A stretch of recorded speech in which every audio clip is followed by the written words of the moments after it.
Cikgu-cikgu, dengan kemajuan teknologi dan AI pada hari ini, rugi kalau cikgu tak aplikasikan dalam PDP dan pengurusan sekolah. Contohnya, saya tunjukkan macam mana saya buat RPH dengan menggunakan AI chatbot ni. Dalam masa tak sampai 2 minit dah siap satu RPH. Jom saya tunjukkan. Mula-mula sekali bila buka chatbot RPH ni, cikgu-cikgu akan nampak jana RPH dan aktiviti pemulihan, sediakan RPH terbeza dan jana RPM tau. So saya pilih jana RPH. Sekarang chatbot hanya minta subjek, tahun atau tingkatan, standard pembelajaran dan topik kemahiran. So saya masukkan bahasa Melayu tahun 3 dan apa standard pembelajaran yang saya nak berdasarkan RPT, dan saya masukkan topik sekali, iaitu topik hormat menghormati, dan kita jana je RPH.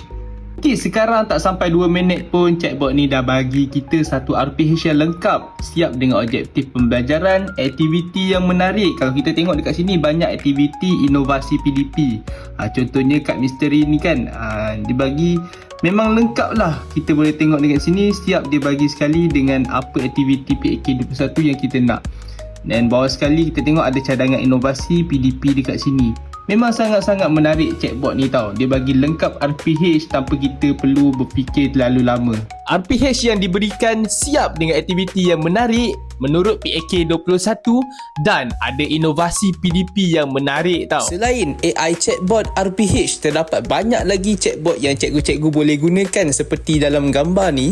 Dan sekarang kami tengah buat promo untuk dapatkan AI chatbot premium 2 ni dengan harga yang berbaloi tau. Kalau cikgu-cikgu berminat dengan AI chatbot ni, cikgu-cikgu boleh tekan link di profil saya dan pilih AI chatbot RPH. Terima kasih.